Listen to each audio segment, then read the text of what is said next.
Hey guys, tonight we begin with the surprisingly busy and occasionally ridiculous life of Paleolithic humans. What did cavemen actually do all day?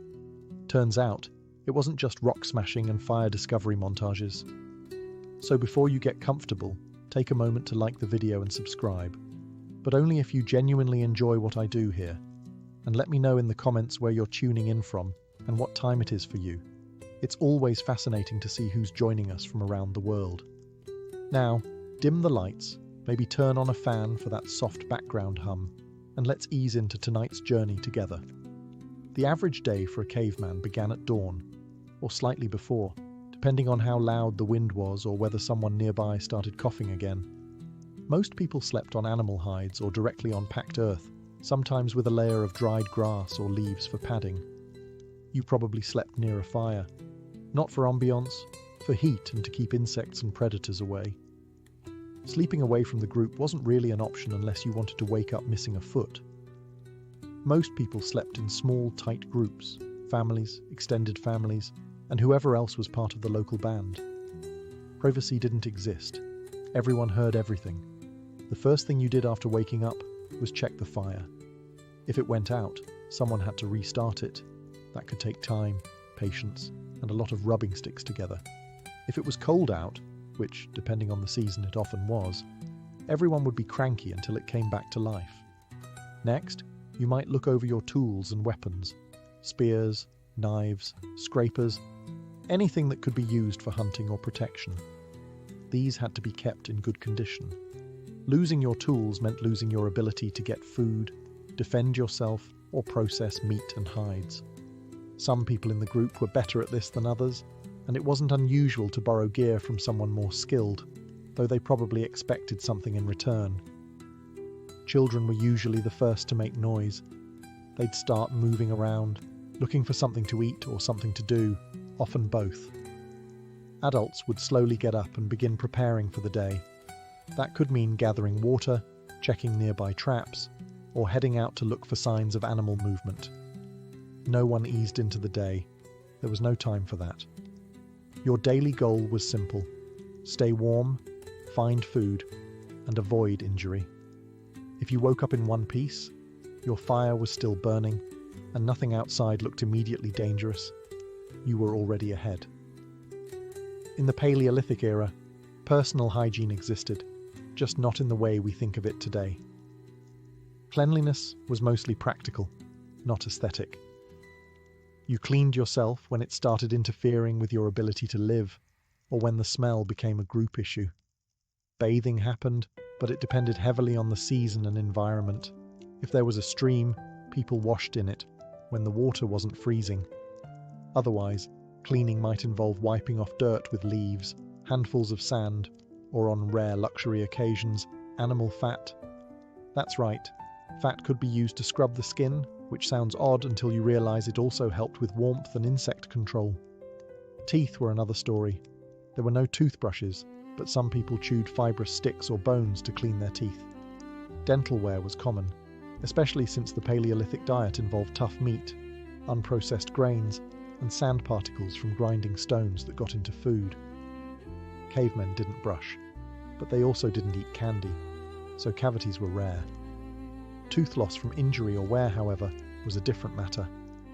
Hair care was minimal. Hair was usually long, tied back, or simply ignored. Lice were common. Some groups used ash, dirt, or animal oils to reduce infestations. Others may have resorted to the always effective method of scratching a lot and hoping it goes away. There's also evidence from later prehistoric periods of primitive combs or grooming tools, so some effort was made, eventually. Clothing didn't help matters. Animal hides weren't breathable, and they weren't washed often. If they smelled, people either got used to it or blamed the person sitting closest to the fire. Feet were mostly bare, or covered in wraparound hide shoes. As you can imagine, the smell of a prehistoric cave was distinctive. But here's the surprising part. Despite the lack of soap or showers, early humans adapted well. Their immune systems were strong, and their communities understood enough about cleanliness to avoid major outbreaks. In fact, People probably smelled about the same, so no one really noticed unless you did something extreme, like roll in a dead animal, which, by the way, some people did, for camouflage, breakfast. There was no set time to eat. People ate when they could, what they could, and only if there was anything left over from the day before. If you woke up to find a bit of dried meat still hanging by the fire, congratulations, you'd won the prehistoric lottery. But most mornings didn't start that way. If last night's hunt had failed, or the food was already eaten, or stolen by a raccoon-like creature with ambition, then breakfast meant foraging. This might involve digging for roots, checking nearby berry bushes, or scanning the landscape for edible plants that hadn't already been claimed by animals or children. The choices were seasonal. Spring meant greens, summer brought fruits, and winter brought hunger. Protein was more unpredictable. Small animals like birds, rabbits, or insects were occasionally caught and eaten whole or roasted. Insects were a reliable protein source, even if nobody was particularly excited about it. If you found a termite mound or a handful of grubs, that might become the morning meal. They didn't taste great, but they didn't bite back either. Sometimes you'd share with others, especially within your own family group. But food was a resource, not a courtesy. If someone brought back breakfast, it meant they were either generous or in charge, or both. Water was another priority. Streams, springs, and rivers were the main sources, if you were lucky. If not, puddles had to do. Boiling water wasn't a common practice yet, so most water was consumed raw and occasionally accompanied by bacteria, your gut either defeated or deeply regretted. Occasionally, there'd be a leftover from the last big hunt. Smoked meat, marrow from cracked bones, or dried strips of hide that were technically edible with enough chewing. These were valuable. People stored them high, wrapped, or hidden, though nothing could stop a determined child with a stick. So every morning was a new gamble. Maybe you'd find a few berries and a half-roasted squirrel. Maybe you'd find nothing. Either way, no one skipped breakfast on purpose. After breakfast, or the realization that breakfast wasn't happening, the next big task of the day was tool maintenance. Tools weren't just accessories, they were survival equipment. Without a good edge, you couldn't cut meat, scrape hides, or defend yourself. So, a surprising amount of the day was spent hunched over rocks, hitting other rocks, trying to get just the right shape. Welcome to Paleolithic tool-making, part craftsmanship, part trial and error, and entirely dependent on not smashing your thumb. The raw material of choice? Flint, or obsidian, if you were feeling fancy and lived near a volcano. These stones chipped predictably, which meant you could flake off sharp edges and create cutting tools. The basic starter pack included hand axes, scrapers, spearheads, and the very popular rock with a handle. There was no one-size-fits-all. Each tool had a purpose. Some for butchering, others for shaping wood, and some for tasks we still don't fully understand but probably involved hitting things. Most people made their own tools, but like everything else, some were better at it than others. If someone in the group had a knack for making perfectly balanced spear points, they earned respect and requests. Sharpening tools was constant. A dull edge was basically useless, and worse, dangerous. You'd either hurt yourself or waste time. Stones were ground, flaked, and tested daily. And yes, sometimes this meant spending 2 hours making something that broke after 2 minutes of use. You didn't complain, you just started over. Toolkits were often passed down, traded, or even stolen. If you lost yours, you weren't just embarrassed, you were in serious trouble. The moment you had nothing sharp on hand was usually the moment something with claws showed up. Occasionally, creativity kicked in. Someone might tie a rock to a stick with animal sinew and call it a hammer. Others discovered bone tools, flexible, lightweight, and perfect for fine tasks. These innovations were the seeds of later technological revolutions, even if their inventors were mostly just trying to cut something faster. Once the tools were ready, and breakfast, or the lack thereof, had been resolved, it was time to tackle the main event, the hunt. Hunting in the Paleolithic world wasn't a solo hobby. It was a full-team operation, often involving every able-bodied member of the group, plus one guy who mostly shouted useful things like, "Go left," and "That's not a deer." Large animals were the jackpot. Mammoths, bison, wild horses. Anything big enough to feed the entire group for a week was worth the risk. But they were also dangerous. Mammoths didn't just stand around waiting to be speared. They were fast, heavy, and had no patience for hairless bipeds with wooden sticks. Planning a hunt took real coordination. Scouts went ahead to track herds. Others prepared traps, pits covered with branches, natural choke points near rivers, or just steep cliffs if the group was feeling ambitious and slightly reckless. Then came the ambush, yelling, spear throwing, and a lot of running. The hope was that something large would go down, preferably before someone in your group did. For smaller game, deer, boars, or even rabbits, the process was more straightforward. Spears, clubs, and clever ambushes were used. Traps and snares helped too, especially for solo or small group hunters. But even with smaller animals, things went wrong. One misstep, and suddenly you were chasing a pig through the woods while trying to explain to your group how you almost had it. Sometimes the hunting party came back victorious, dragging meat, bones, and bragging rights. Other times they came back with nothing but scrapes and excuses. The wind shifted was a popular one. So was blaming whoever sneezed during the ambush. Meat wasn't just food, it was status. The person who delivered the kill often earned first pick, more respect, and fewer chores that night. But sharing was still common. You needed your group, and burning bridges over meat led to awkward silences around the fire. Hunting wasn't just about survival. It was teamwork, risk, and real-time strategy, all while trying not to get trampled. Not everyone in the Paleolithic world chased mammoths. Some people had a much more practical job, finding things that didn't fight back. Foraging wasn't as dramatic as hunting, but it was essential, and frankly, more successful most of the time. You didn't always catch a deer, but odds were decent you'd find a berry bush. The foraging crew, often made up of women, older adults, and kids who weren't old enough to throw a spear without hitting a tree, covered a lot of ground. They searched for edible plants, berries, nuts, roots, seeds, mushrooms, and anything else that didn't taste like regret. Knowing what was safe to eat was a matter of experience, trial and error, and unfortunately, the occasional funeral. Foragers developed strong mental maps of their terrain. They remembered which valleys had tubers, which trees dropped the best nuts, and which plants looked edible but definitely weren't. They passed this knowledge down carefully. Mistaking a good route for a poisonous one could turn your afternoon snack into an emergency. But it wasn't all safe and slow-paced. Sometimes foragers had to deal with wildlife too. Competing with birds, squirrels, or even bears over berries was a very real thing. And stepping into a wasp nest while reaching for honey was a mistake no one made twice, voluntarily. Foraging also meant multitasking.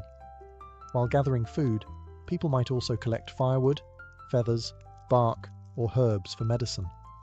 Children tagged along, learning the ropes, and occasionally trying to eat things they shouldn't. You kept an eye on them, and tried not to lose track of anyone while arguing over whether that mushroom looked weird this time. The food gathered was often more reliable than hunted meat. Plants don't run away, nuts don't stab you, and if you timed it right, a single day's harvest could feed the group for several meals, or at least provide snacks between failed hunts. Foragers were the quiet heroes of the tribe. They weren't dramatic, they didn't show off. But when the hunting party returned empty-handed, it was the gatherers who saved dinner. If there was one thing that made Paleolithic life even remotely manageable, it was fire. Fire cooked your food, kept you warm, scared off predators, and let you see your own feet after sunset. Without it, your odds of survival dropped fast, which is why every group had an unspoken rule: don't let the fire go out. Someone, usually whoever got the short end of the stick that day, was put on fire duty. This meant keeping an eye on the flames, feeding it with wood, and occasionally panicking if the wind shifted or the coals looked too dim. It wasn't glamorous, but it was essential. You could go without breakfast. You could limp through a bad hunt. But if the fire went out? Now that was a group emergency. Starting a fire from scratch wasn't easy. It involved friction-based tools like fire drills or hand-spinning sticks over dry wood. If your hands were cold or your material damp, you could be there all day, hoping a tiny ember showed mercy. This is why many groups tried to keep a single fire going at all times, even when moving camp. In some cases, someone literally carried a glowing coal wrapped in moss or bark to keep the flame alive on the road. This person had one job, and the pressure was very real. Fuel collection was part of the deal too. Dry wood, kindling, animal dung, whatever burned without exploding was fair game. Children often helped, though they sometimes brought back things that looked flammable but absolutely weren't, like wet logs or half-buried mushrooms. Fire maintenance also had a social side. The fire was the center of camp life. People sat around it, told stories, shared food, and argued about whose turn it was to keep watch. The fire pit was, in a way, the original living room, except if someone fell asleep on duty, it could freeze everyone to death. No one got praise for keeping the fire going. But if it went out, there were no excuses. Just a lot of angry looks and the sentence, "Guess who's making sparks tonight?" Contrary to popular belief, not every prehistoric person lived in a cave. Caves were great if you could find one. Natural shelter, wind protection, and built-in walls. But they weren't always available, especially if other groups or wild animals had already claimed them. So, like any determined human, early people built their own homes. Sort of. Construction in the Paleolithic era wasn't about aesthetics. There were no blueprints, no architects, and certainly no HOA regulations. The main goal was simple: keep the weather out and the people in. If you lived in an area without usable caves, you probably built huts or shelters from wood, bones, mud, grass, and whatever else was lying around. A solid framework of branches or mammoth ribs would be lashed together with animal sinew or vines, then covered with hides, bark, or packed dirt. The result? A lopsided structure that leaked slightly less than standing outside. Building was a group effort. One person held the sticks, another did the tying, and someone stood nearby pretending they knew what they were doing. If it collapsed halfway through, nobody was surprised. You just picked it up and tried again, this time with extra stick. Weather was always a problem. Rain turned dirt floors into mud pits. Wind could rip hide coverings away like nature was trying to redecorate. Snow crushed entire shelters if they weren't reinforced. That's why some groups built seasonal structures. Light summer huts that could be quickly abandoned, and heavier winter shelters for long, miserable stretches of frozen time. Insulation was a luxury. If you were lucky, animal hides covered the walls and floor. If not, you just layered up and complained. The fire stayed in the center, ideally with a hole in the roof to let smoke out, though it usually let in just as much cold. Furniture? Not really. A rock to sit on, a flat place to nap, and maybe a pile of hides for sleeping. Luxury was a warm corner with no drafts and a roof that didn't drip. And yet, even with limited materials, prehistoric people managed to build homes that worked. They weren't pretty, but they kept you alive, dryish, and occasionally upright during a windstorm. Parenting in the Paleolithic era came with no manuals, no podcasts, and definitely no baby strollers.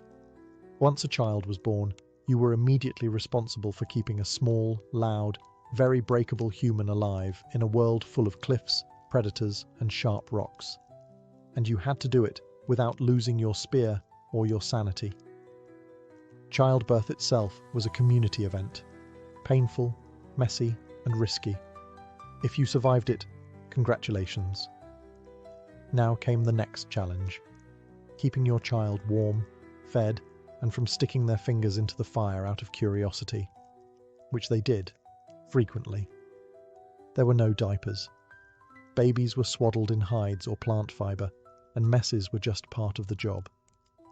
You learned quickly to always set them down on rocks. Easier cleanup. Mothers usually breastfed for years, since there was no baby formula and chewing meat for a toddler was not considered efficient. Discipline was practical. If a kid wandered too close to a cliff, you didn't give them a time out.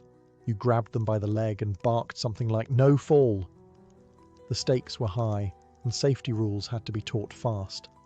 Touching fire, chasing wolves, or trying to eat unknown berries were considered teachable moments, ideally before anything exploded, burned, or caused hallucinations. But Paleolithic parenting wasn't all danger. Kids played constantly, with sticks, stones, feathers, bugs, anything that looked remotely interesting. Play was how they learned. A child who liked throwing rocks might one day be the tribe's best hunter. A kid who sat still and watched the elders might become a shaman or healer. No one said, "What do you want to be when you grow up?" You just became something, depending on your survival skills and general luck. Older children helped with chores, gathering kindling, fetching water, chasing birds from drying meat. By the time they were 10, they were considered semi-functional members of society, still annoying, but now useful. There was no formal education, but children learned through observation, repetition, and trial by mud. They didn't have toys, they had nature, and nature didn't come with safety labels. After a long day of hunting, gathering, scraping, dodging wild animals, and parenting without sedation, early humans finally got to enjoy a bit of what we might call downtime. Of course, Paleolithic social life wasn't exactly wine tastings and brunch, but it was something. The heart of social activity was the fire. Once the sun dipped low and visibility dropped to "hope you don't trip over a sleeping dog," the group would circle around the flames, not for a party, but because it was the only source of warmth and light that didn't bite. Still, it served as the tribe's gathering point. Everyone came here to eat, talk, and unwind. Evening conversations weren't small talk about the weather. They were storytelling sessions. People shared the day's events, exaggerated hunts, and told tales about spirits, ancestors, or that one time someone fell into the river chasing a fish. Storytelling wasn't just entertainment. It was how knowledge was passed down. What to eat, what to avoid, where the good hunting spots were, all wrapped in stories complete with dramatic grunts and arm waving.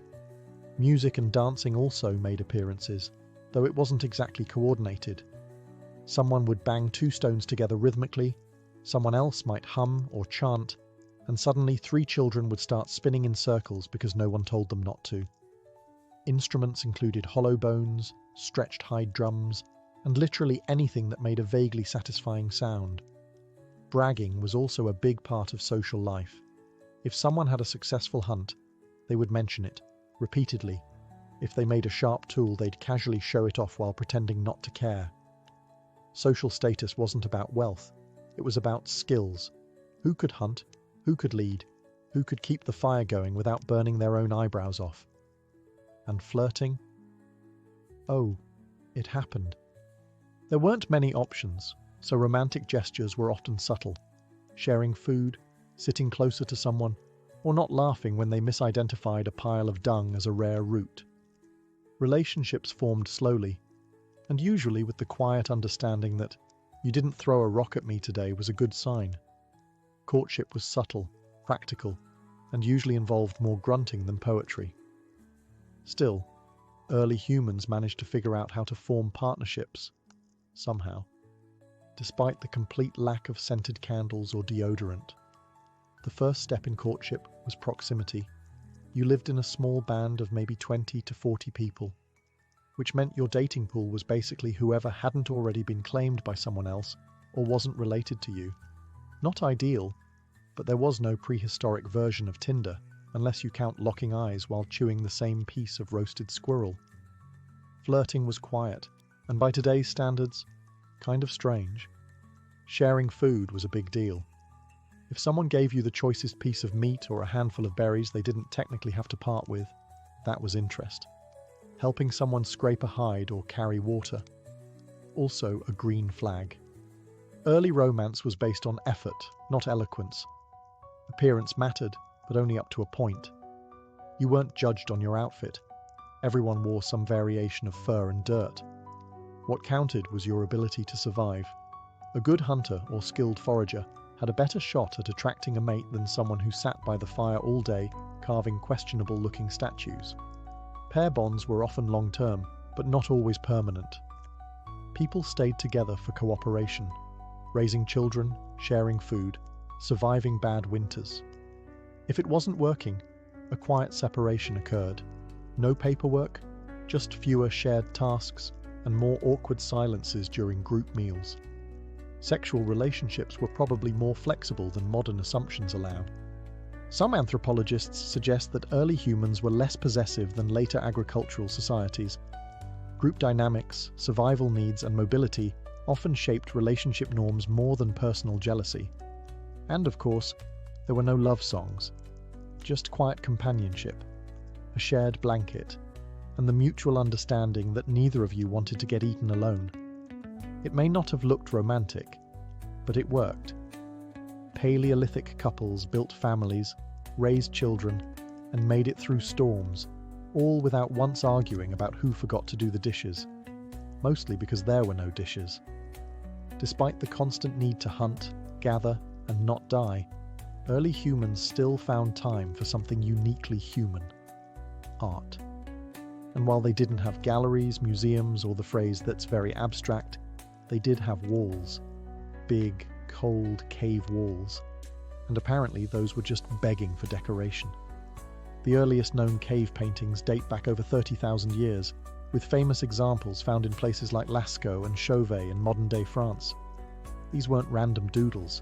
They featured animals like bison, deer, horses, and mammoths, often drawn with surprising accuracy and motion. Some had lines showing movement, others had dots, handprints, or symbols whose meaning we still haven't cracked. What tools did they use?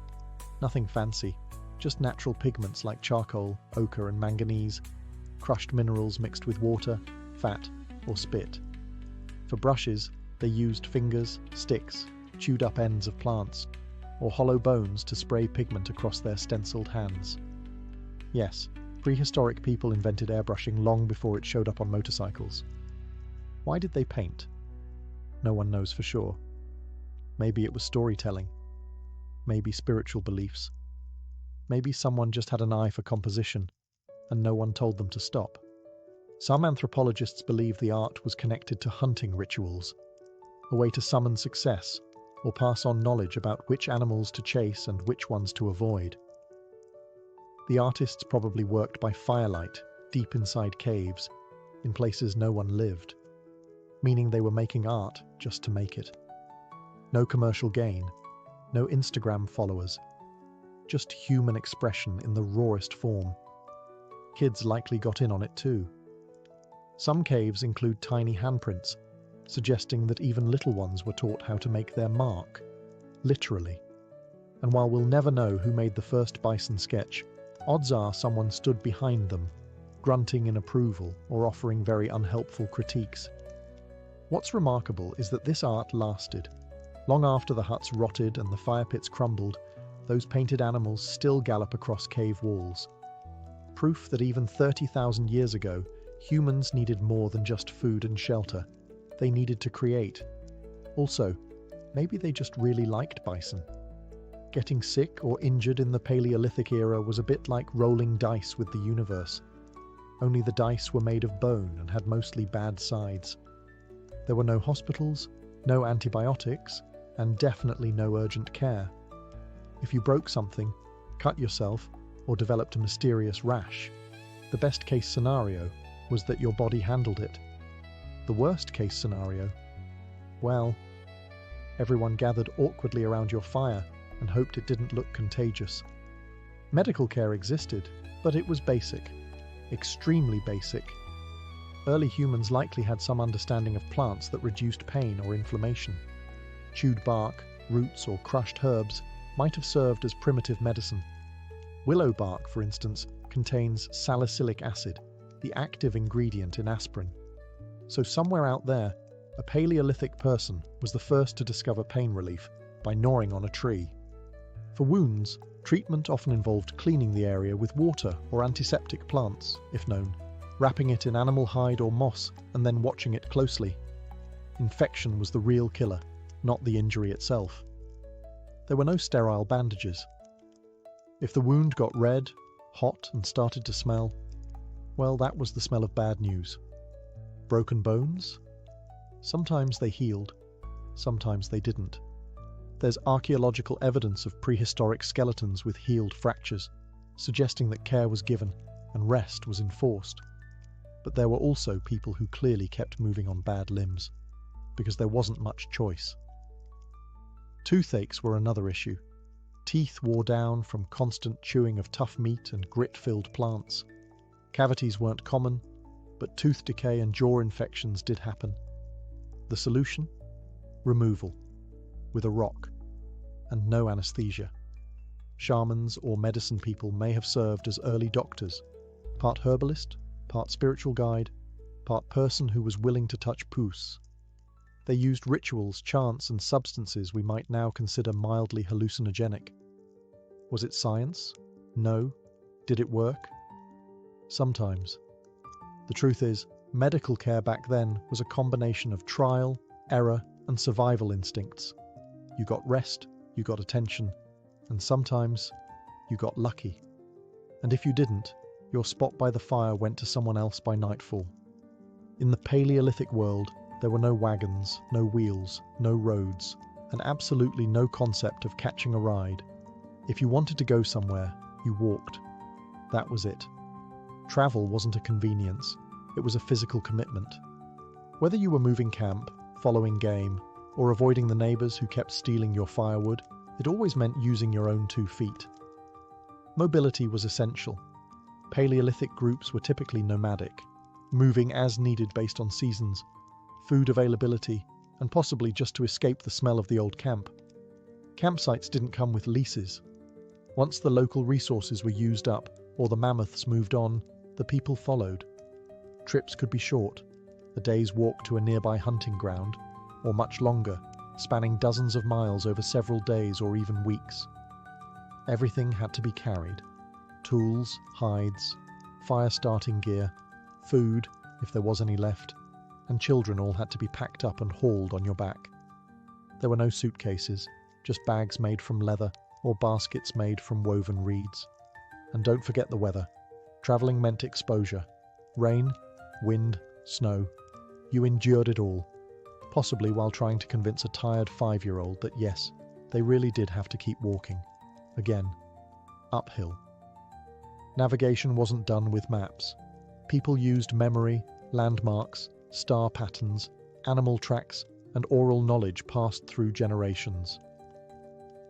That mountain that looks like a sleeping bear, or the bend in the river that smells funny, were as close to street signs as you got.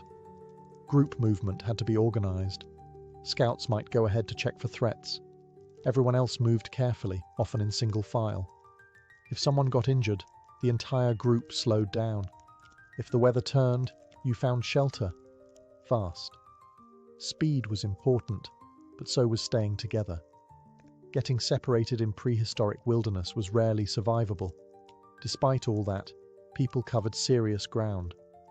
Fossils and artifacts show that Paleolithic humans migrated across continents, on foot, no GPS, no water bottles, no Spotify, just survival, sore feet, and the unshakable human drive to see what was beyond the next hill.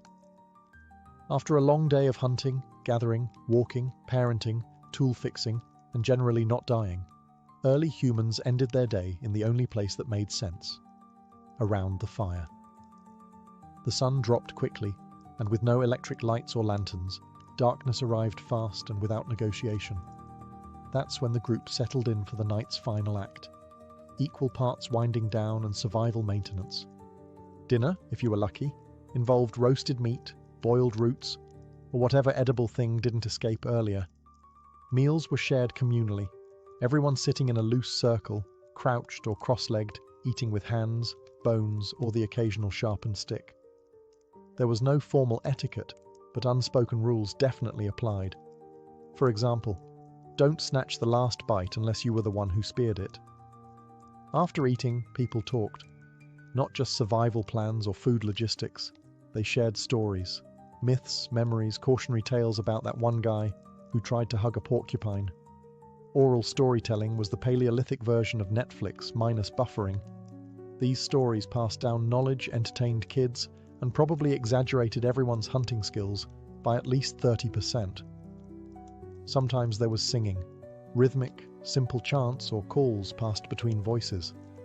A piece of bone might double as a flute. A hollow log? Drum? The music wasn't polished, but it didn't have to be. It kept the cold away just a little longer. By now, most people were physically drained. The day didn't leave much energy for deep philosophical discussions. Kids passed out first, curled up next to parents or in a pile of furs. Adults lingered longer, staring into the fire like it held answers, or maybe just zoning out. Same thing. Before sleep, someone always checked the fire, the unsung hero of the group. If the flames looked low, they were fed. If the wind shifted, barriers were adjusted. And if someone forgot to check, well, they'd hear about it first thing in the morning. In December 1938, two German scientists, Otto Hahn and Fritz Strassmann, bombarded uranium with neutrons, and the results were baffling. They hadn't just altered the element, they had split it. Nuclear fission had just been discovered. Word of the experiment raced through the global physics community like a lightning strike. And while the implications were still theoretical, one thing was instantly clear. If fission could be controlled and harnessed, it could unleash an explosion of unimaginable power. And that terrified the scientific world, especially in the United States, because Nazi Germany, home to some of the brightest physicists on Earth, had just taken the first step toward a doomsday weapon. Physicist Leo Szilard, a Hungarian Jew who had fled Europe, immediately grasped the stakes. If Hitler's scientists built an atomic bomb first, the world wouldn't just lose a war, it might lose its future. Alongside fellow refugee Albert Einstein, Szilard drafted a letter to President Franklin D. Roosevelt, warning that the Germans might be working on exactly that. Einstein signed it. The letter was delivered in October 1939. Less than 2 months after World War II had begun. Roosevelt didn't rush into action, but he didn't ignore it either. He formed an advisory committee on uranium. Funding trickled in, slowly. At first, the United States simply wasn't ready to take nuclear physics seriously as a weapon of war. That would soon change. By 1941, the British had confirmed the bomb's feasibility. Japan had attacked Pearl Harbor. The US had entered the war. And what started as a vague concern suddenly became a high-stakes, time-sensitive race. Enter General Leslie Groves, a no-nonsense military man who'd just built the Pentagon. He was appointed head of the newly minted Manhattan Engineer District in 1942. Its purpose? Simple on paper. Build an atomic bomb before the Nazis did. In practice? It was the most secretive, expensive, and scientifically complex project ever attempted.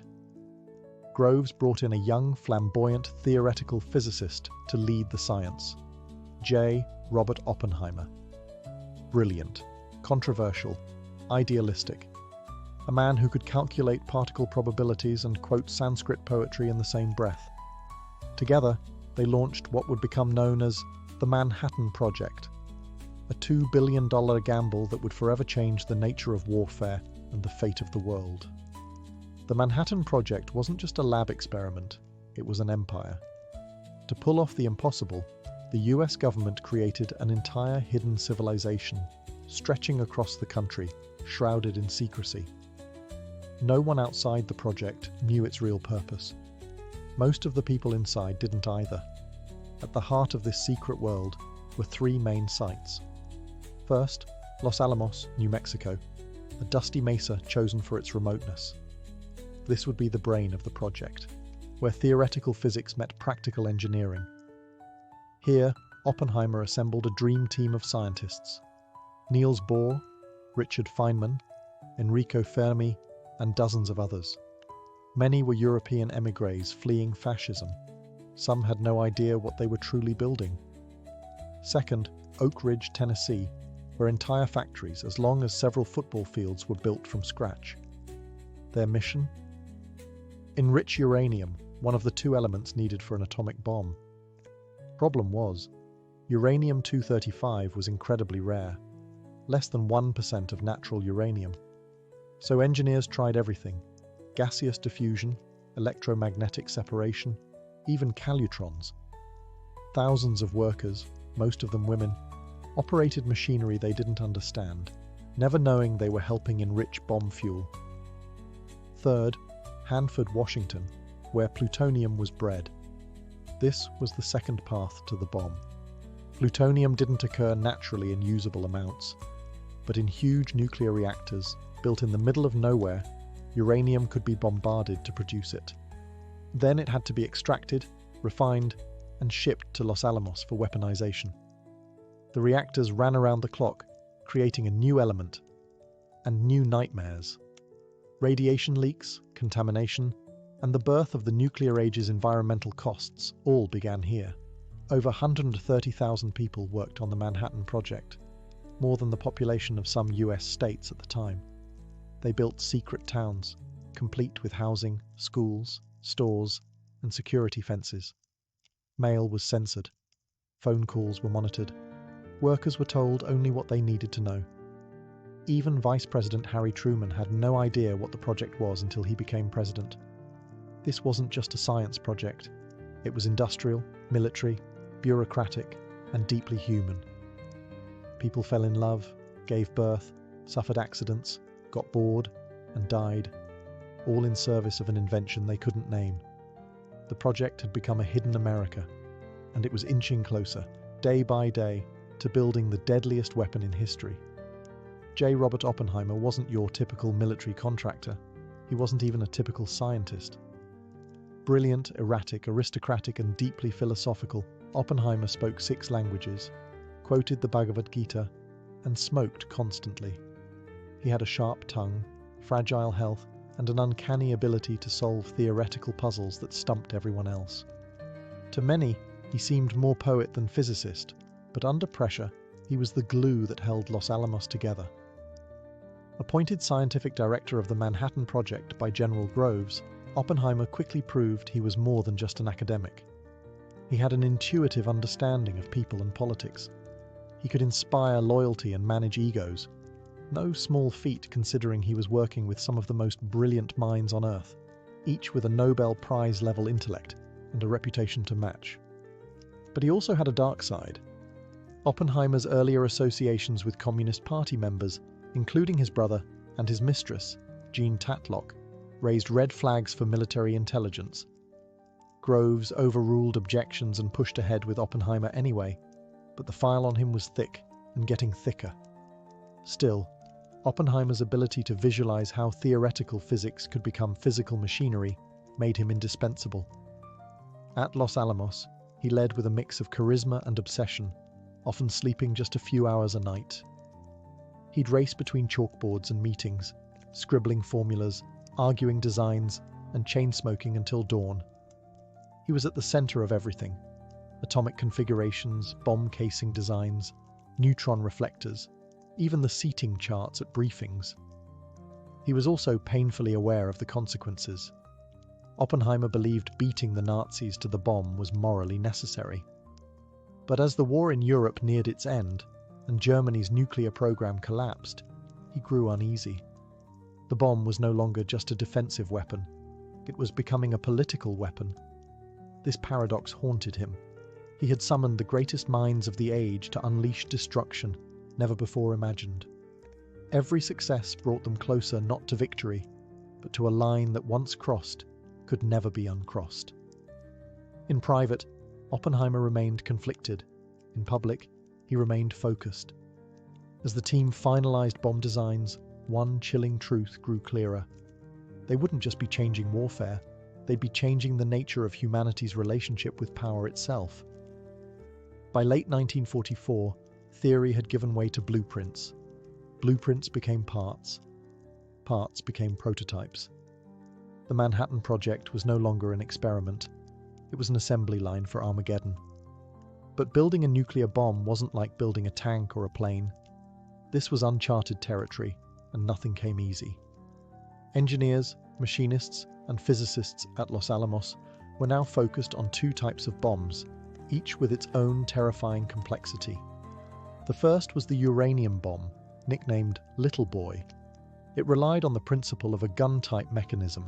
Fire one chunk of uranium-235 into another at high speed, and you get a chain reaction. Simple in concept, horrifying in practice. The enriched uranium came from Oak Ridge, Tennessee, in tiny, hard-earned quantities. Each gram took enormous effort, and they needed over 60 kilograms. Every calculation had to be perfect. There would be no test run. Little Boy would go straight to the battlefield. The second bomb, Fat Man, used plutonium. But plutonium was trickier. A gun-type design wouldn't work. Plutonium would pre-detonate, fizzling out before it reached full power. Instead, they had to develop a completely different method: implosion. This meant precisely timed explosive lenses would compress a plutonium core into a critical mass in microseconds. It was like trying to crush a steel ball evenly from all sides using dynamite, without cracking the shell. To make matters worse, plutonium was toxic, unstable, and newly invented. The scientists worked under extreme secrecy and stress. Accidents happened. In 1945, physicist Harry Daghlian accidentally dropped a tungsten brick into a plutonium core, initiating a critical reaction. He absorbed a lethal dose of radiation and died weeks later. The Demon Core, as it was called, would kill another scientist, Louis Slotin, months later, in an eerily similar accident. Every step forward carried a cost, physically, mentally, morally. Meanwhile, time was running out. Germany had surrendered, Japan fought on, and Washington wanted results. The scientists at Los Alamos knew what they were making, but not where it would go or who it would kill. Inside the workshops, the final pieces were coming together. Metal casings, precision detonators, nuclear cores. Each component, a marvel of science. Together, they would form humanity's most lethal invention. The only thing left now was to test it, not in theory, not in simulation. In fire, in desert, in real life. On July 16, 1945, at precisely 5:29 a.m., the New Mexico desert turned into the birthplace of the nuclear age. The test was codenamed Trinity, and it was the first detonation of a nuclear device in human history. The bomb they tested was a plutonium implosion design, the same type as Fat Man. It had never been tested before. Unlike Little Boy, which the scientists believed would work based on simple physics, Fat Man's complex implosion mechanism made it unpredictable. It could fail, it could fizzle, or it could destroy everything around them. Tension ran high. Oppenheimer, Groves, and hundreds of scientists gathered at observation points miles from the detonation site. Many wore welding goggles. Some had sunscreen smeared on their faces, hoping it would protect them from the unknown light that was about to be born. Others took bets on whether the blast would ignite the atmosphere. It sounds absurd now, but back then, they genuinely weren't sure. At the exact moment of detonation, the desert exploded with a flash brighter than the sun. The shockwave knocked people off their feet. The heat could be felt over 10 miles away. A mushroom cloud soared 40,000 feet into the sky. The earth itself seemed to pause. One observer described it as being present at the birth of the world. Another said it felt like the gates of hell had opened. Oppenheimer didn't cheer. He whispered a line from the Bhagavad Gita, "Now I am become death, the destroyer of worlds." The test was a success, a terrifying, undeniable success. It confirmed that the United States now possessed a weapon that could annihilate entire cities in seconds. But it also marked the beginning of a profound moral reckoning. Photographs were taken, measurements recorded. Glass-like sand, now called trinitite, formed at ground zero. But what lingered most wasn't scientific data, it was silence, awe, and the haunting awareness that mankind had crossed a threshold that could never be uncrossed. News of the test was kept tightly sealed. President Truman, then attending the Potsdam Conference in Germany, was informed via a coded message. The baby is born. The war was still raging in the Pacific. Japan had not yet surrendered. And now, the United States held the power of annihilation.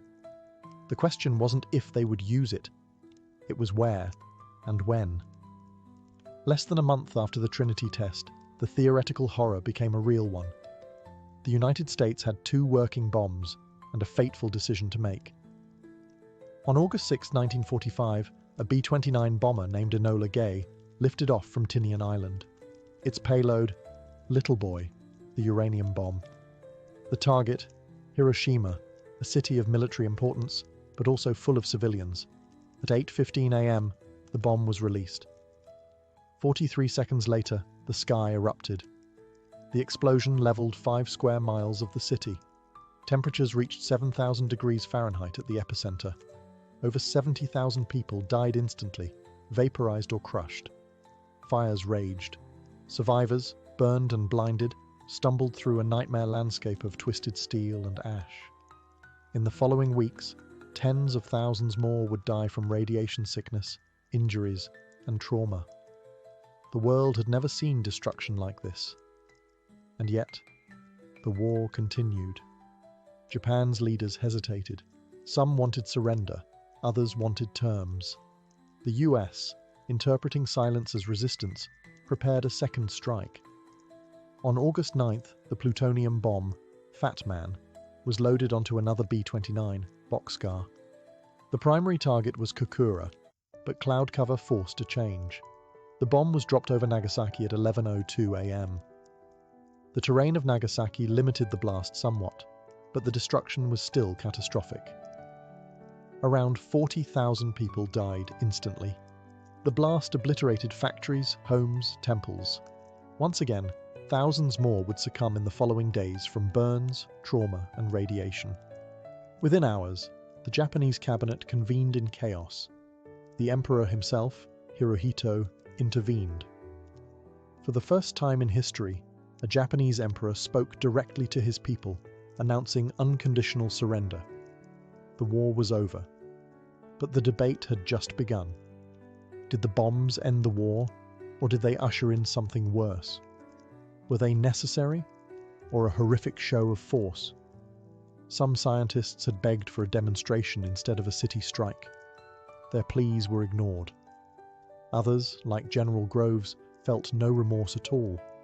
The world had entered a new reality, one where peace was enforced by the threat of absolute destruction. The bomb had done its job, militarily, but morally, philosophically, spiritually? Those questions would echo for generations. What was undeniable? In 2 flashes of light, the 20th century had split. There was the world before the bomb, and everything that came after. The mushroom clouds had barely settled before the world, and especially those involved, began to wrestle with what had just happened. At Los Alamos, the celebrations were muted. Yes, the bomb had worked. Yes, the war was over. But the scale of devastation stunned even those who had built it. Photos of charred bodies and flattened cities reached the laboratories. Survivors' stories trickled in. Scientists who once poured their genius into making the weapon now stared into an ethical abyss. Many felt they'd unleashed something far bigger than they understood. Oppenheimer, in particular, was shattered. Though once the charismatic heart of the Manhattan Project, he was now a man haunted. In a meeting with President Truman shortly after the war, he reportedly said, "Mr. President, I feel I have blood on my hands." Truman, according to his staff, was disgusted. He later called Oppenheimer a crybaby scientist. But the ethical crisis wasn't confined to one man. Scientists like Leo Szilard and James Frank circulated petitions urging transparency and international control of nuclear weapons. They warned that secrecy and unchecked arsenals would lead to an arms race. Their reports were ignored. Instead, the US tightened control over nuclear research. The Atomic Energy Commission was formed. The Cold War began to simmer, and the Soviets, already aware of the Manhattan Project thanks to extensive espionage, were racing to build a bomb of their own. Meanwhile, many Manhattan Project workers, especially those at Oak Ridge and Hanford, began to learn, often for the first time, what they had been a part of. Some were proud, others were horrified. The public too was split. American newspapers cheered the end of the war. But slowly, images of Hiroshima and Nagasaki began to appear. Questions followed. Could Japan have been forced to surrender another way? Were both bombs necessary? Was this justice or vengeance? And then came the reality of radiation. Survivors of the bombings, hibakusha as they came to be known, suffered burns, cancers, miscarriages, and lifelong stigma. Fallout studies began. The long-term toll wasn't just physical, it was generational. DNA damage, birth defects, psychological trauma. The war had ended, but the consequences were only beginning. The Manhattan Project had achieved its goal, but left behind a legacy of sorrow, secrecy, and ethical confusion that would define the nuclear age. Science had broken through a barrier, but humanity hadn't caught up. While the bomb was being built in secret deserts and hidden labs, it wasn't as secret as the US government had hoped. Even as America celebrated its newfound atomic dominance, cracks in its security had already begun to widen, and Soviet agents had already slipped through. The Manhattan Project had been compromised from nearly the beginning. Thanks to Soviet espionage networks, the USSR knew about the bomb long before it was dropped. Key scientists, including Klaus Fuchs, a theoretical physicist working at Los Alamos, were quietly funneling details of the weapon's design straight to Moscow. Fuchs's information was so precise that Soviet engineers later admitted they used his data as a template when building their own bomb. He wasn't alone. Julius and Ethel Rosenberg, American civilians with communist ties, were accused of passing atomic secrets to the Soviets.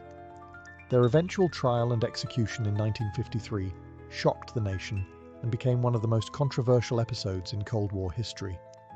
Whether they were scapegoats or genuine traitors remains debated, but the message was clear. The nuclear genie was out, and no longer in just one country's hands.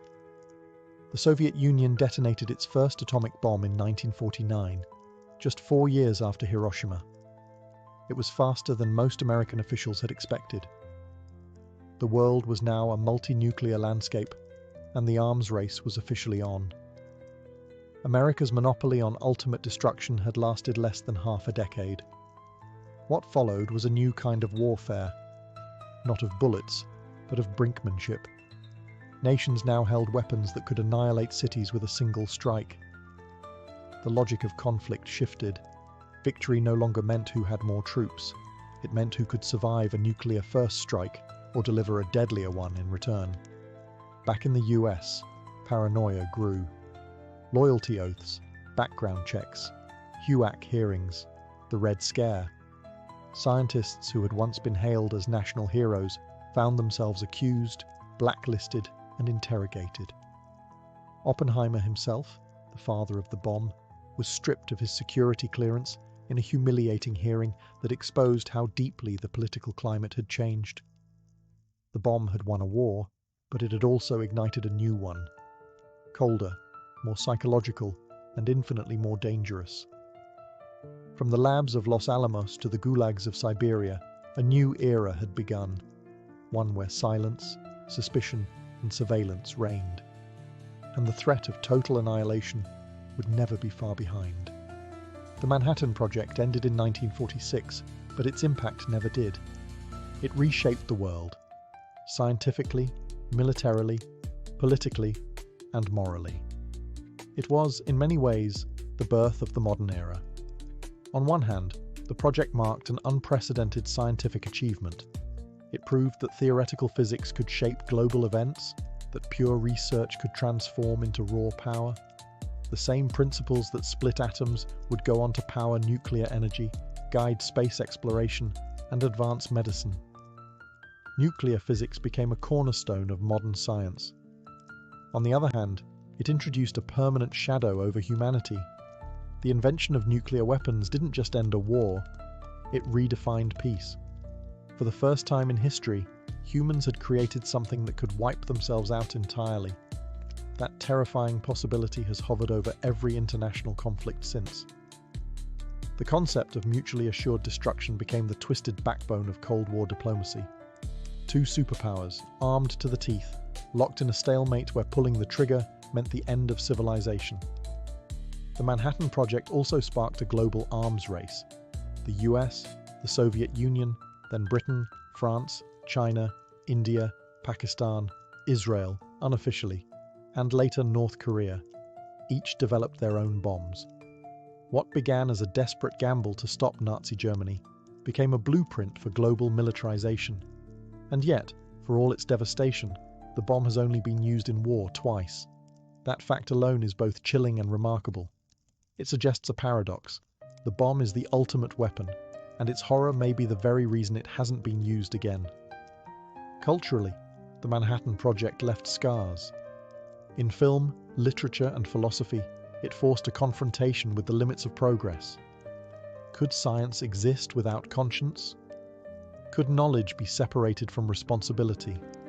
Figures like Oppenheimer remain icons of that dilemma, neither villain nor hero, just human, caught between brilliance and guilt, ambition and regret. In 1965, he reflected, "In some sort of crude sense, which no vulgarity, no humor, no overstatement can quite extinguish, the physicists have known sin."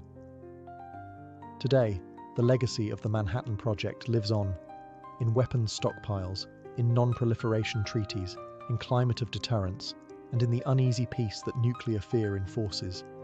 The bomb ended a world war, but it began something else too, a permanent, fragile era, where the fate of the world can hinge on the press of a button. In ancient Mesopotamia, what you wore wasn't just about covering your body, it was about broadcasting your identity. Your class, occupation, gender, and even your closeness to the gods were reflected in your clothing. Fashion here was an elaborate code, and everyone, from priest-kings to slaves, was expected to follow it. The earliest civilizations in Sumer, Akkad, Babylon, and Assyria developed distinct clothing hierarchies. For men, garments ranged from simple skirts made of wool or flax to long, elaborately fringed robes. These robes were symbols of status. The more layers, pleats, and embroidery you had, the more powerful you were perceived to be. Royalty and nobility often favored cloaks dyed with expensive pigments, deep reds, purples, and indigos extracted from rare minerals and plants. These dyes weren't just visually striking. They were costly to produce, so wearing them shouted wealth and authority. Women's clothing was no less symbolic. Elite women wore finely woven gowns that wrapped diagonally across the body and often left one shoulder bare. Decorative fringes along the hems were a recurring feature. Jewelry was essential. Gold necklaces, lapis lazuli earrings, and carnelian beads were used not only to enhance beauty, but to signify divine favor or aristocratic lineage. Bracelets, anklets, and hairpieces reflected both spiritual beliefs and marital status. Even hairstyles were strategic. Mesopotamian men took pride in their beards, which were curled, oiled, and sometimes crimped into intricate patterns. Beards were not just facial hair. They were a badge of masculinity and wisdom. Women, meanwhile, styled their hair in buns, braids, and elaborate rolls. Wigs were worn by both sexes on ceremonial occasions or by the upper classes to show refinement. Perfumes and cosmetics added the final layer. Oils scented with myrrh or cedar were commonly used to anoint the skin. Eye makeup, often kohl, was applied not only for beauty, but for protection against evil spirits and the sun's glare. And let's not forget shoes, or the lack thereof. Most Mesopotamians went barefoot. But elites sometimes wore sandals made of leather or even silver, purely for ceremony. In Mesopotamia, fashion wasn't frivolous. It was deeply functional, symbolic, and enforced by religious and political institutions. What you wore could elevate you or condemn you. Even 5,000 years ago, people knew appearances weren't just skin deep, they were destiny. In ancient Egypt, fashion served a divine function. What you wore didn't just signal wealth or taste, it reflected your connection to the gods. Clothing was about purity, power, and eternal style. And in a land where life and death were closely intertwined, your wardrobe had to be fit for both this world and the next. Linen was king. Derived from flax, it was the primary fabric for all Egyptians, soft, lightweight, and perfect for the desert heat. But not all linen was equal. The upper class wore finely woven, almost transparent linen that clung to the body in elegant folds. Pharaohs and nobility wore pleated kilts and robes with ornate sashes, often starched and shaped to dramatic effect. The whiter and finer the linen, the more it symbolized purity and favor with the gods. For women, fashion was both sensual and symbolic. Elite women wore sheath dresses, known as calasiris, that were tight-fitting and often supported with shoulder straps. These dresses left little to the imagination, but in Egyptian culture, beauty and fertility were divine virtues. Clothing was designed to highlight the natural form. Modesty, as we know it today, wasn't the goal. Harmony and sacred aesthetics were. Jewelry was more than adornment. It was spiritual armor. Amulets shaped like scarabs, ankhs, and eyes of Horus were common. Gold was the preferred metal of the gods, believed to be incorruptible. Necklaces like the broad collar, or wesek, were worn by both genders and layered with precious stones, turquoise, lapis lazuli, and carnelian. These weren't just pretty, they offered protection and favor from the divine. Wigs were a daily fashion choice for elites. While most Egyptians shaved their heads for hygiene and to ward off lice, wigs, made of human hair or plant fibers, signaled rank and beauty. Some were enormous, intricately braided, and perfumed with cones of scented wax that melted in the heat, releasing fragrance throughout the day. Makeup was essential. Kohl eyeliner wasn't just stylish, it protected the eyes from the sun's glare and was believed to ward off evil spirits. Men and women both wore green malachite eyeshadow and red ochre lip stain.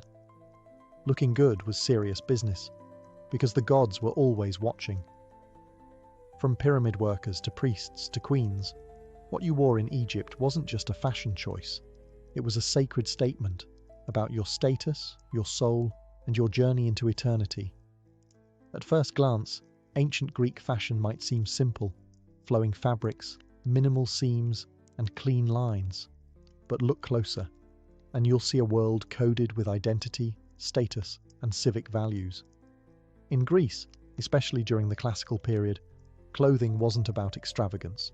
It was about order, proportion, and philosophy. Literally. Greek garments were typically made from rectangular pieces of wool or linen, artfully draped and pinned rather than cut or tailored. The most iconic outfit was the chiton, a tunic fastened at the shoulders and belted at the waist.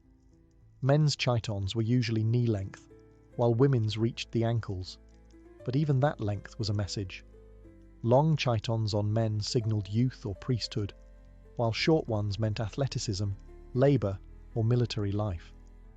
Over the chiton, both genders might wear a hymation, a large cloak draped over one shoulder. Philosophers famously wore it wrapped tightly, creating a dignified, severe look that mirrored their Stoic ideals. The hymation became a silent advertisement for intellect and civic virtue. Women also wore the peplos, a heavier woolen garment folded over at the top, creating a double layer across the torso. This fold, called the apoptygma, was both decorative and symbolic. It highlighted modesty and femininity, ideals prized in Athenian society. The way a woman wore her peplos could signal her marital status, her mourning, or even her alignment with religious festivals. Colour played a subtle but important role. White was associated with purity and ceremony. Dark garments were worn during mourning. Saffron yellow and rich purples, though rare and expensive, appeared during special rituals or in elite households. Patterns were minimal, but geometric borders and embroidery along the hem or neckline added visual weight and social distinction. Hair and accessories were carefully curated. Men often kept their hair short, while women's hairstyles varied widely. Braids, buns, and curls all had their season. Jewellery was elegant but restrained. Gold earrings, intricate hairpins, and bracelets shaped like snakes or leaves. Shoes were optional. Many Greeks went barefoot at home or during ritual events. When they did wear footwear, it was typically simple leather sandals or soft boots. Form met function. Greek fashion was elegance through discipline. In a society obsessed with balance and virtue, the drape of a tunic or the tie of a sash wasn't just aesthetic. It was a reflection of how one lived, thought, and contributed to the polis. If the Greeks used fashion to express ideals, the Romans used it to display dominance. Roman clothing was bold, regulated, and highly symbolic, designed to reflect the empire's strict social hierarchy and its love for spectacle and control. What you wore in Rome wasn't just a personal choice, it was often a legal requirement. The most iconic Roman garment was the toga, and it wasn't for comfort.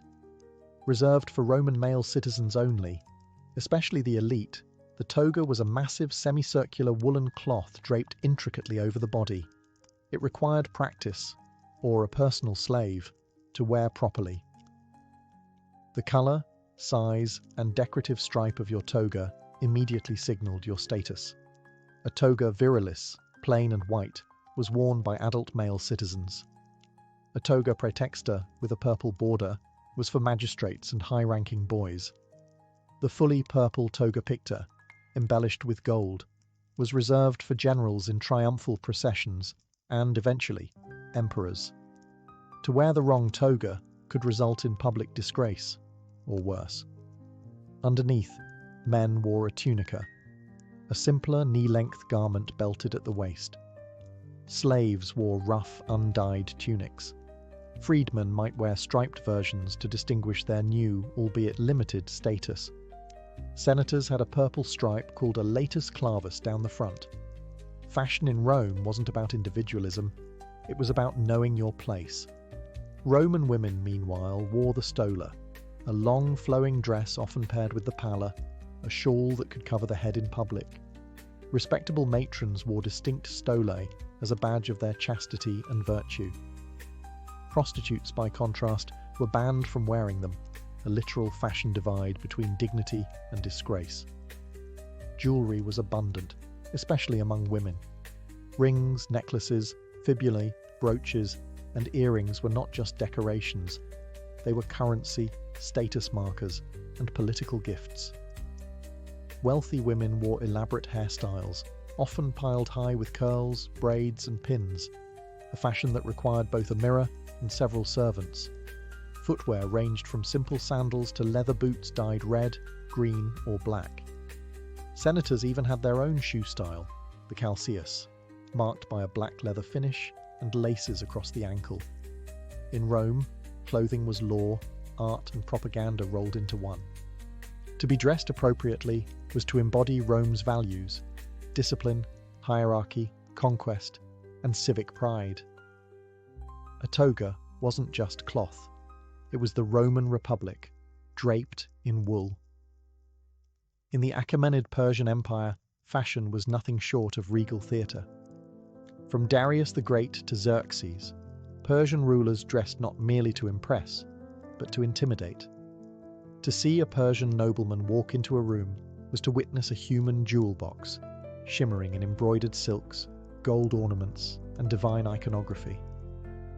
Clothing here was about power, but also about cosmology. Unlike the more minimalist Greeks, Persians embraced vivid colours and luxurious textures. Silk, which reached Persia via early trade routes, was reserved for the elite. Embroidery was everything. Tunics and robes were heavily decorated with gold thread, mythical animal motifs, and elaborate patterns symbolizing fertility, protection, and divine favor. The more detailed your garment, the higher your position, and the closer your aura was to the king. Men typically wore long-sleeved tunics with trousers underneath, innovative for the time. Unlike other ancient societies where robes dominated, Persians adopted fitted pants for both practicality and fashion. It was revolutionary, and would later influence Greek, Roman, and even medieval dress.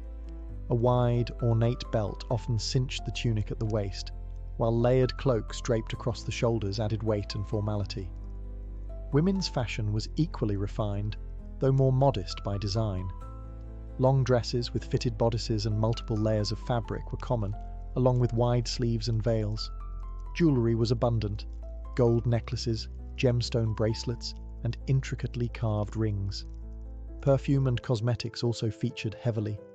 Women wore rouge, kohl eyeliner, and scented oils stored in elegant alabaster jars. Headgear was critical. The tiara, or kidaris, a tall, pointed headdress, often decorated with pearls or embroidery, was a signature of Persian royalty. Even lower-ranked courtiers wore embroidered caps or turbans as a sign of affiliation and loyalty to the king. The more elaborate your headgear, the closer you were to the throne. Colours had meaning too. Deep blues and purples were reserved for royalty and high nobility. White represented purity and was often worn by priests during sacred rituals. Red and gold were symbols of fire, the sacred element of Zoroastrianism, Persia's dominant faith.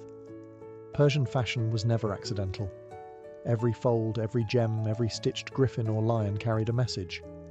The cosmos is ordered, the king is divine, and you, based on your clothes, better know your place in it. In ancient India, fashion was an art form tied intimately to religion, climate, and cosmic balance. From the Vedic period through the Maurya and Gupta empires, Indian clothing reflected a deep philosophical worldview, where texture, colour, and drapery were not just aesthetic, but sacred. The cornerstone of ancient Indian fashion was unstitched cloth. Instead of tailoring, garments were wrapped, folded, and draped in a variety of regional and symbolic styles.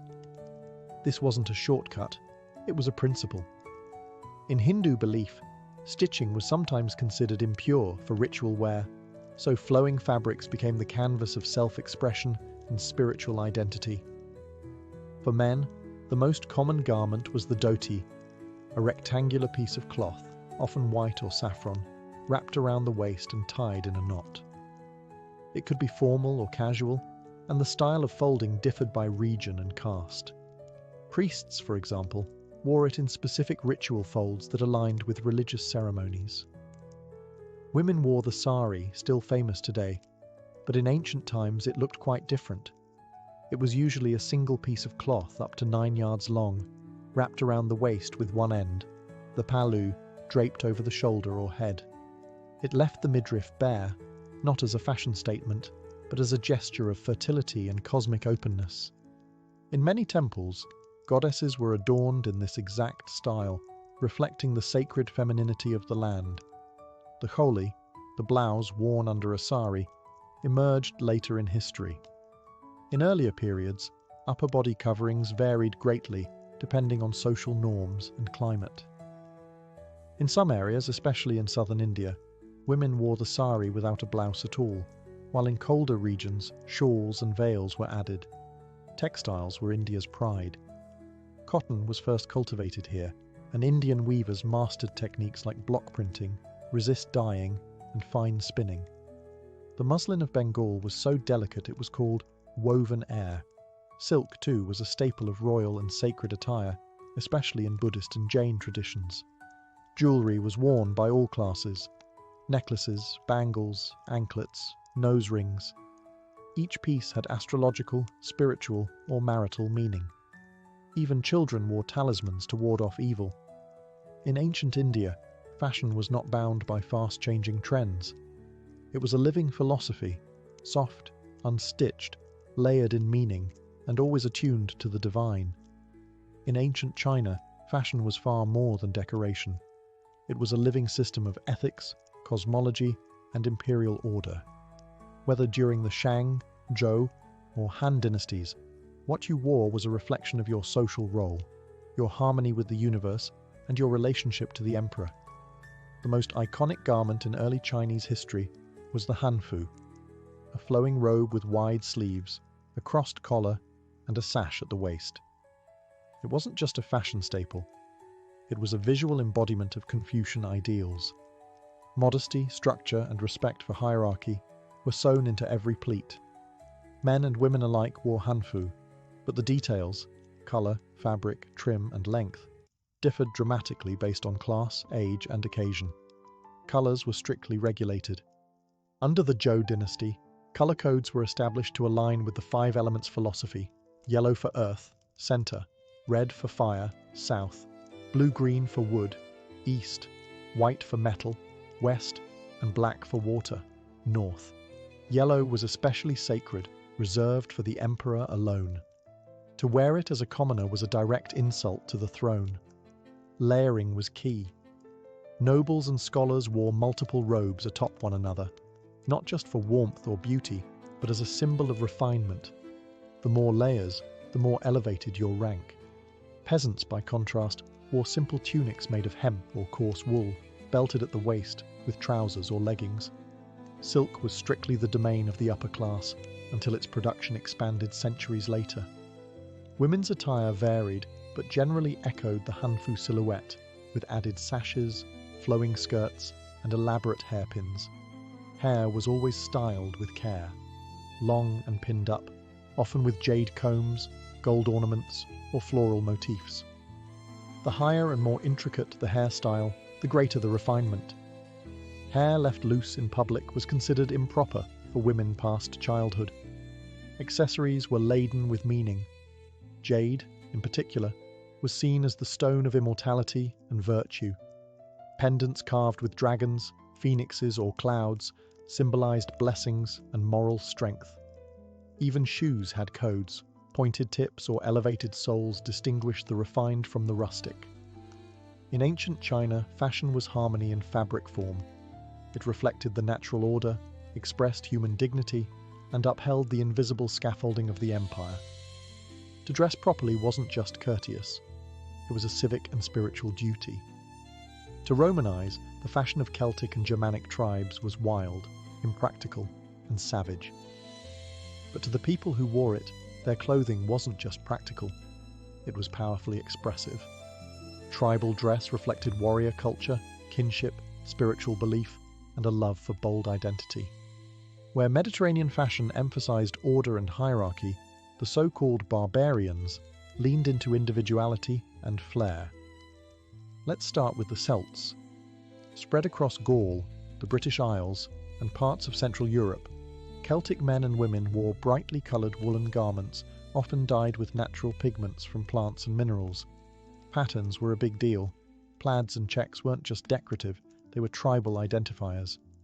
Each region or clan had its preferred style, centuries before Scotland's tartan system developed.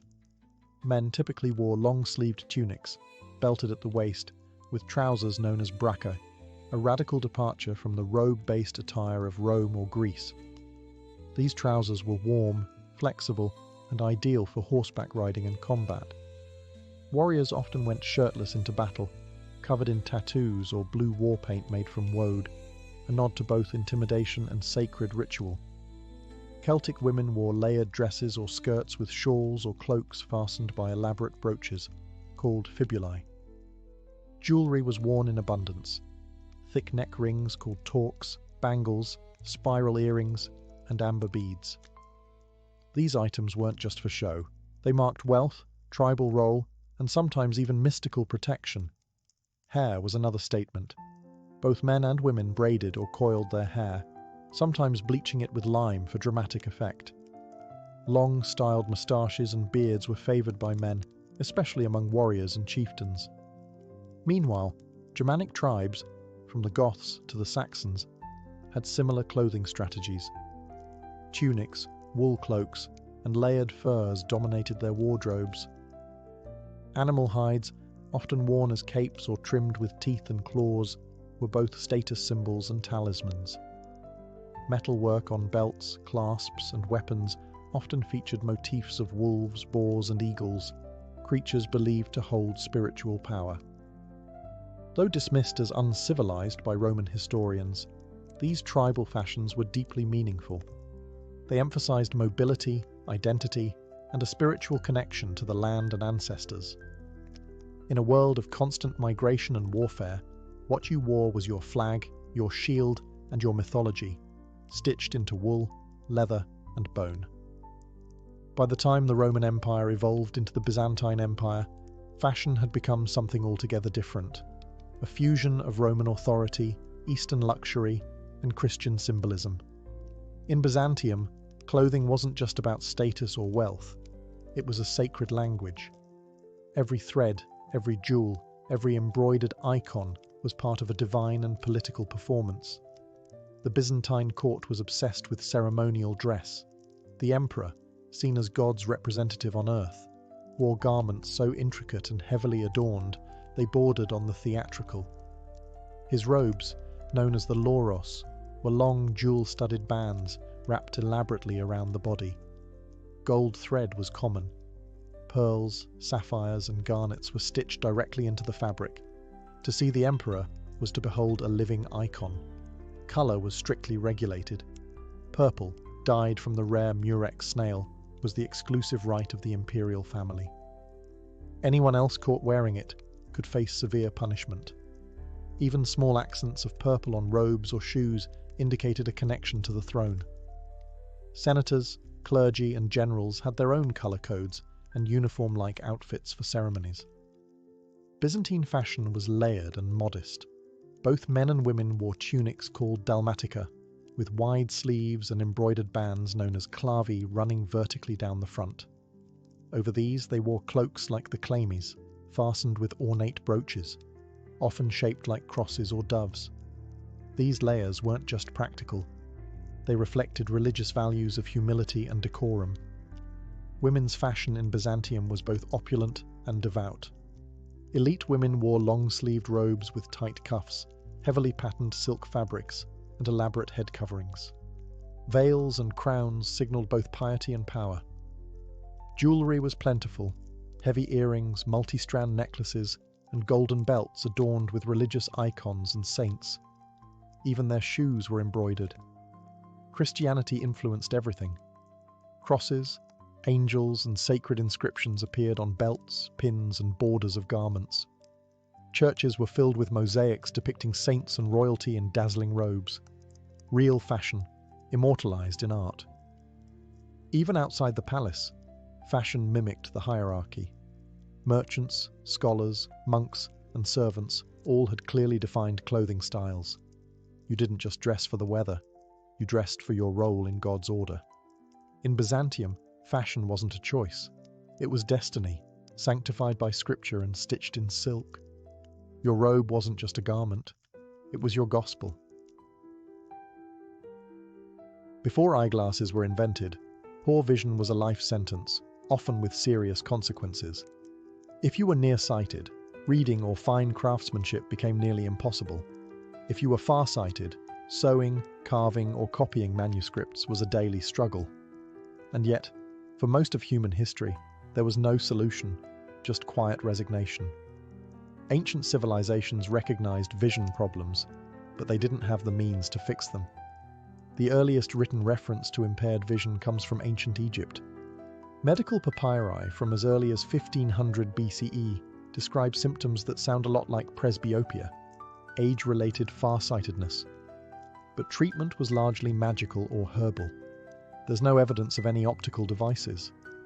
The Greeks and Romans too understood that eyesight could decline with age. Seneca the Younger, in the 1st century CE, reportedly used a glass globe filled with water to magnify text. It worked like a crude magnifying lens, but it wasn't wearable. The first true magnifying lenses came from the Islamic Golden Age. Scholars in Baghdad and Cairo were experimenting with optics as early as the 9th century. The mathematician Alhazen, also known as Ibn al-Haytham, wrote the Book of Optics in the 11th century, laying the groundwork for the science of vision. He described how light enters the eye and how lenses could bend it. But again, there's no record of wearable lenses.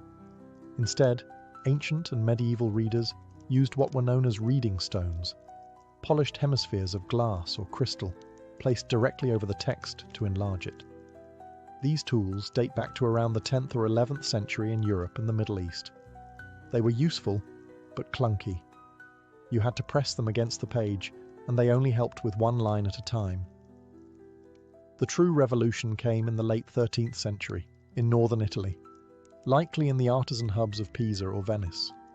It was here that craftsmen began producing the first wearable eyeglasses, turning magnifying lenses from stationary tools into something portable and transformative. These early glasses weren't stylish, but they were revolutionary. For the first time in human history, failing eyesight didn't mean the end of a scholar's or artisan's career. The earliest eyeglasses were convex lenses designed to help with presbyopia, age-related farsightedness, which makes reading up close difficult. These were not mass-produced. Each pair was handcrafted by skilled glassmakers and mounted in simple frames made of wood, bone, leather, or metal. There were no temples. These lenses were balanced on the nose or pinched together, sometimes held by hand. The earliest written reference comes from 1306, when a Dominican friar named Giordano da Pisa famously told his congregation that it is not yet 20 years since there was found the art of making eyeglasses, so that one can read and do fine work. That places the invention somewhere around the 1280s. Venetian glassmakers, already masters of fine crystal, played a key role. Their work in Murano, an island dedicated to glassmaking, led to clearer, more uniform lenses.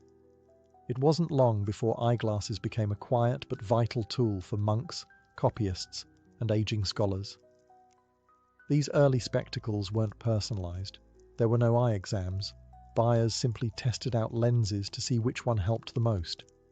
The concept of nearsightedness, myopia, wasn't fully understood yet, so lenses for distance vision wouldn't appear for another few centuries. Still, the cultural impact was enormous. In a society that valued literacy, learning, and religious scholarship, eyeglasses gave older individuals a second life. Monks could continue copying texts. Doctors could read anatomical diagrams. Artists could keep painting intricate details. Aging no longer meant fading into uselessness. The invention spread rapidly across Europe, mostly among clergy and the educated elite. Glasses were expensive, and illiteracy was still widespread, so their use was limited. But word of their utility travelled quickly. By the early 14th century, eyeglasses had reached Germany, France, and England. A simple tool, 2 lenses in a frame, had changed the course of human productivity. For the first time, vision loss was not a final chapter. It was a problem with a solution. As the 14th and 15th centuries rolled on, eyeglasses moved beyond monasteries and into the bustling hands of Europe's growing middle class.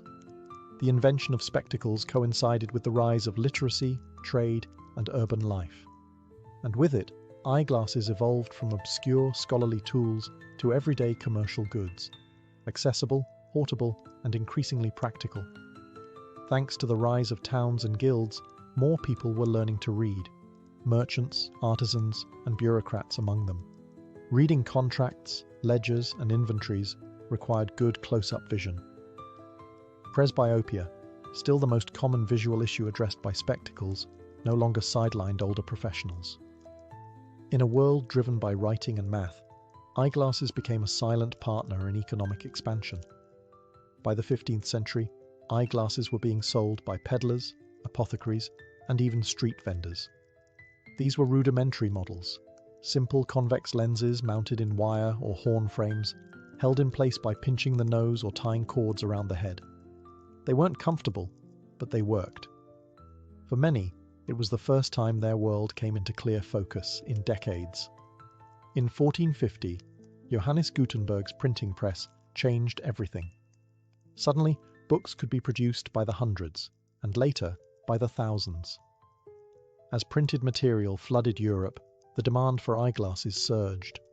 Literacy rates crept upward, and with them, the need for vision correction. Glasses became more than a scholarly aid. They became tools for the new information age. Eyeglass manufacturing began to specialize. In Nuremberg, Germany, spectacle makers formed one of the first dedicated guilds by the late 15th century. Venice and Florence also became centers of lens production, combining advances in glass clarity with craftsmanship in frame making. These early opticians didn't conduct eye exams, but they developed a range of lenses with differing strengths. Buyers would simply try out lenses at market stalls to find one that suited their needs. The role of glasses in social perception also began to shift. At first, spectacles were a symbol of learning and age. Paintings from the Renaissance often depicted saints, scholars, or apostles in eyeglasses, an emblem of wisdom and spiritual focus.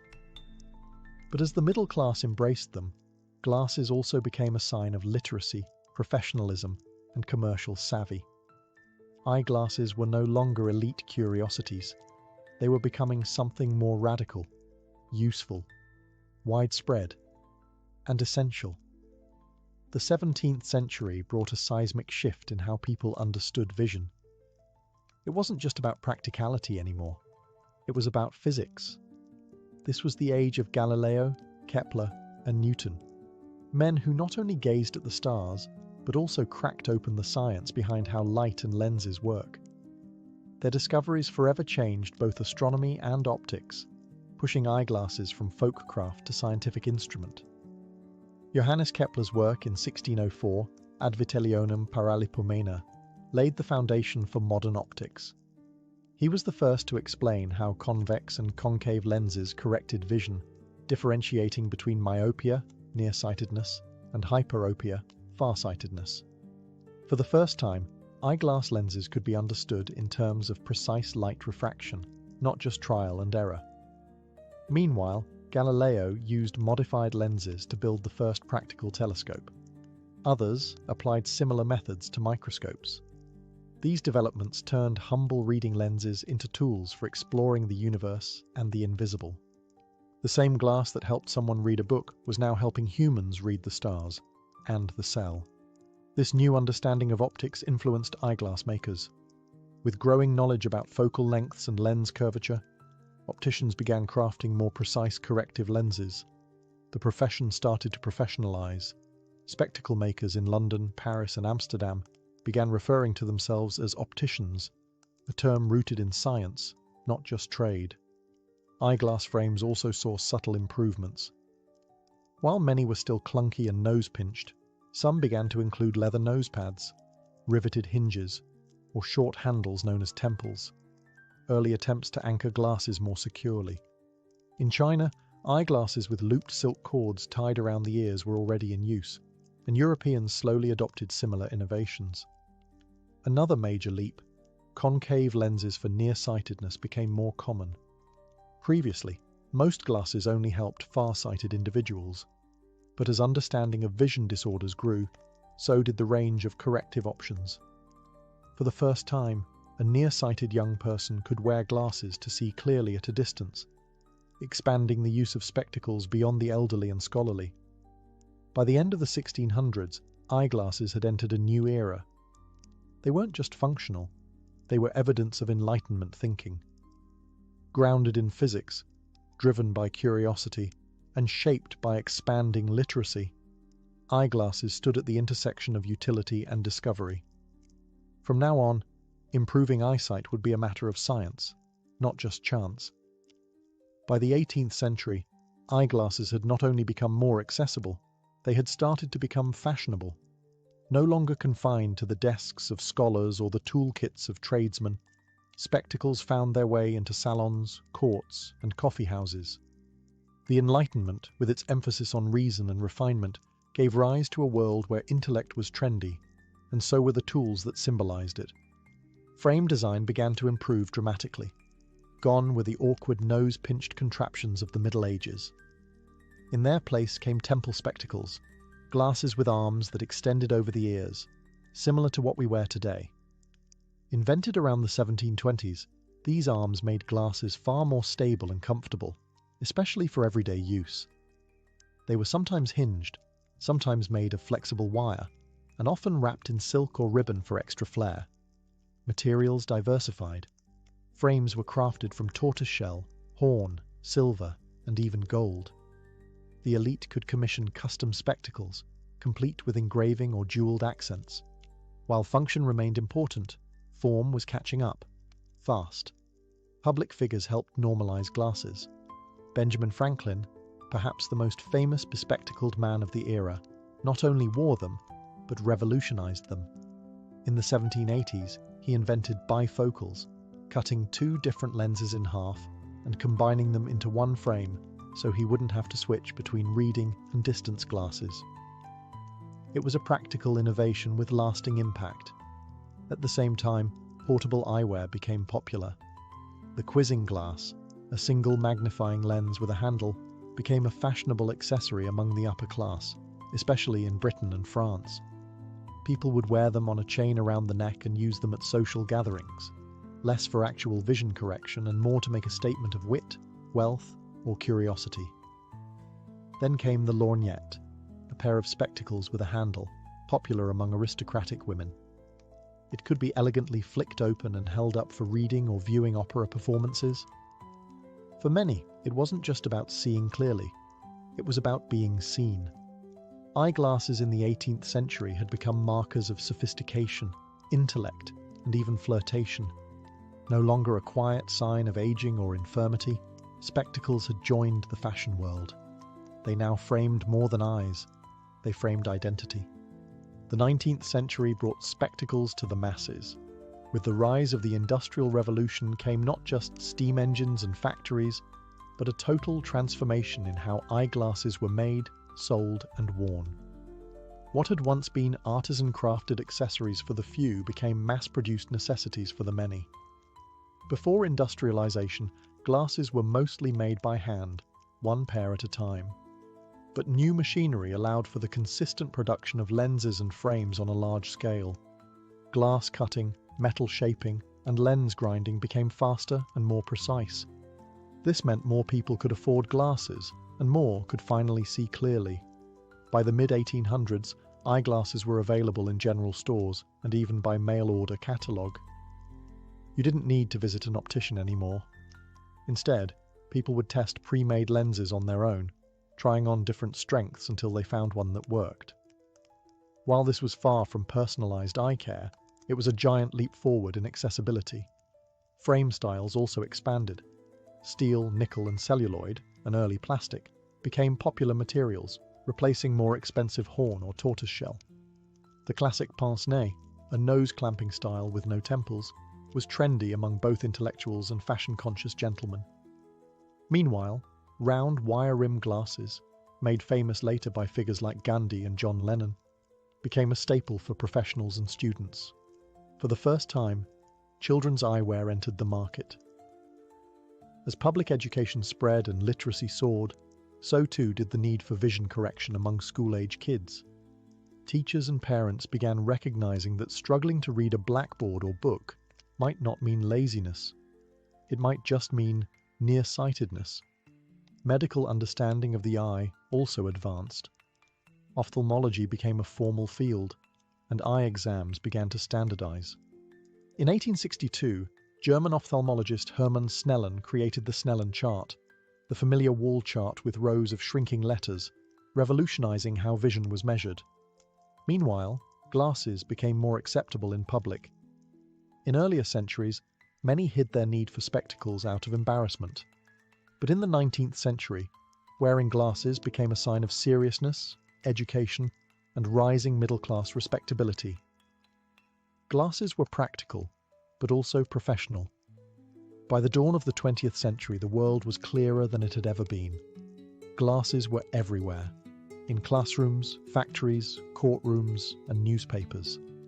Sight had become industrialized, and vision, for the first time in history, was mass-marketed. As the 20th century dawned, eyeglasses were no longer just corrective tools. They were a cultural force.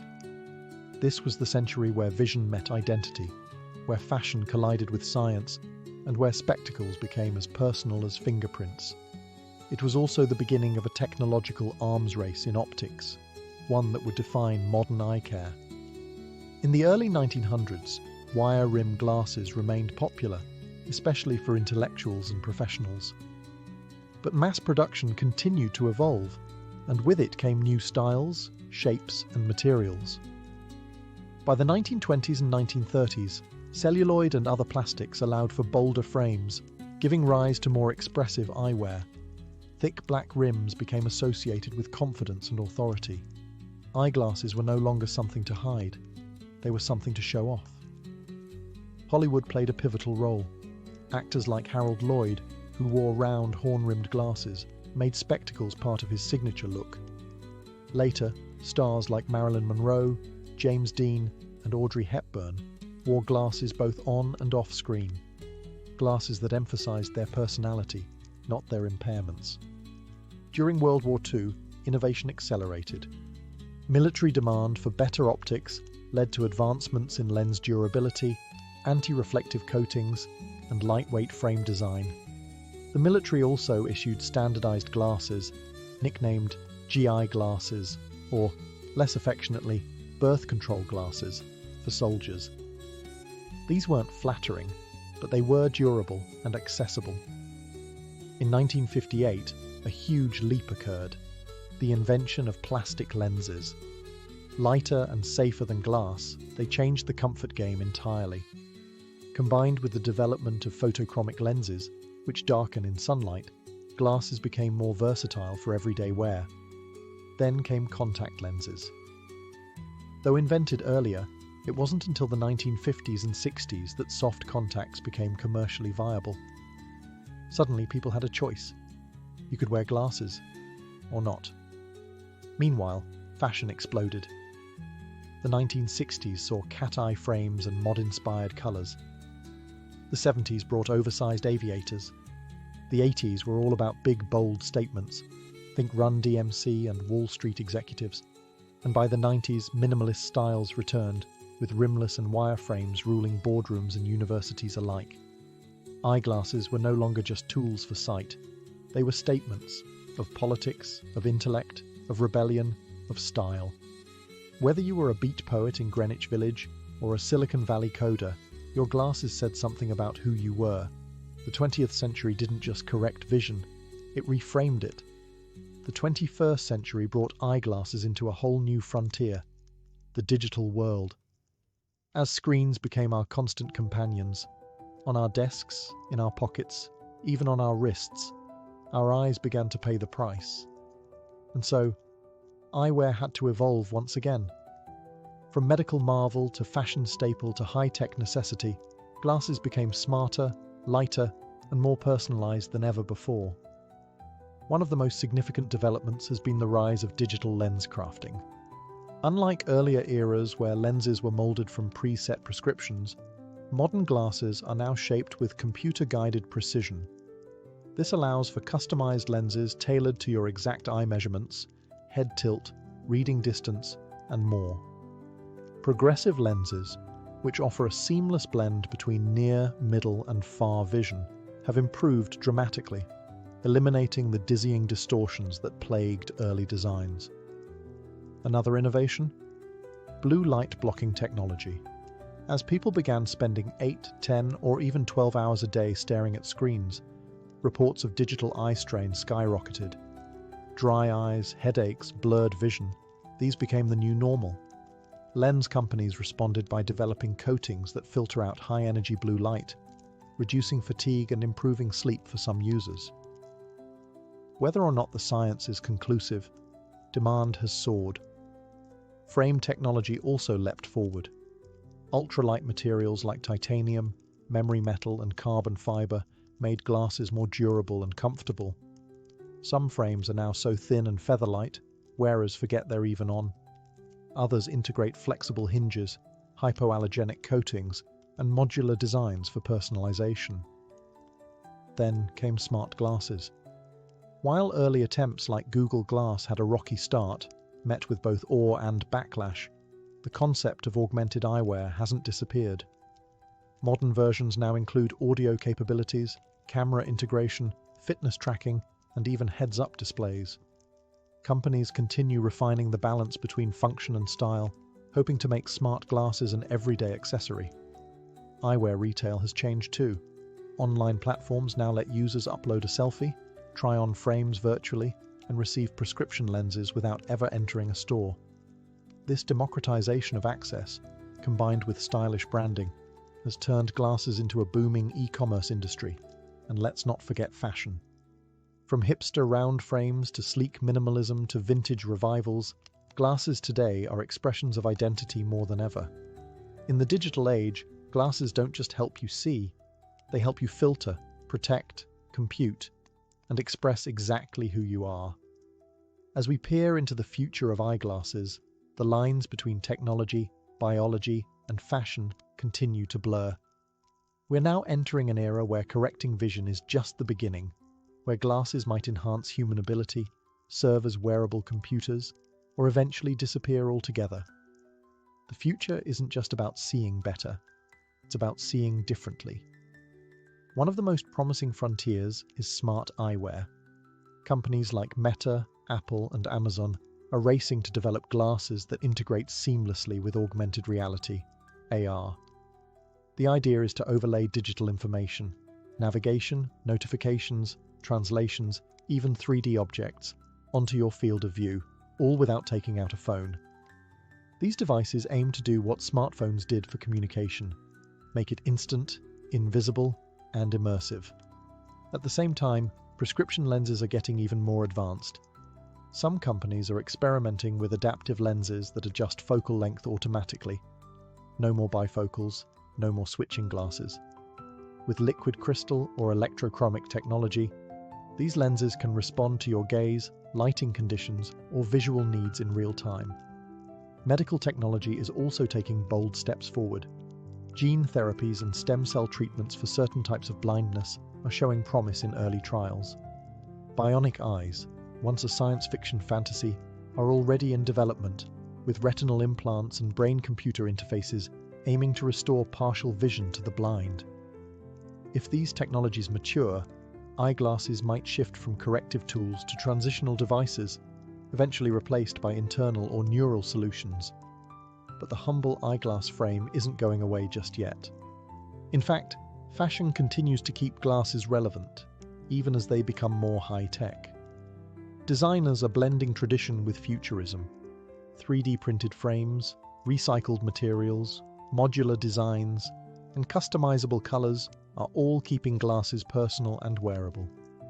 Meanwhile, virtual reality headsets, once bulky and awkward, are slimming down, borrowing heavily from optical science to create immersive experiences in sleek, goggle-like form. These too, in a sense, are the spiritual successors of the lens. What started as a monk's reading aid in 13th century Italy has now become a gateway to digital worlds, a medical marvel, and a cultural icon. The story of eyeglasses isn't just about helping us see the world more clearly. It's about how the world has come to see us, and how that vision continues to evolve, one lens at a time.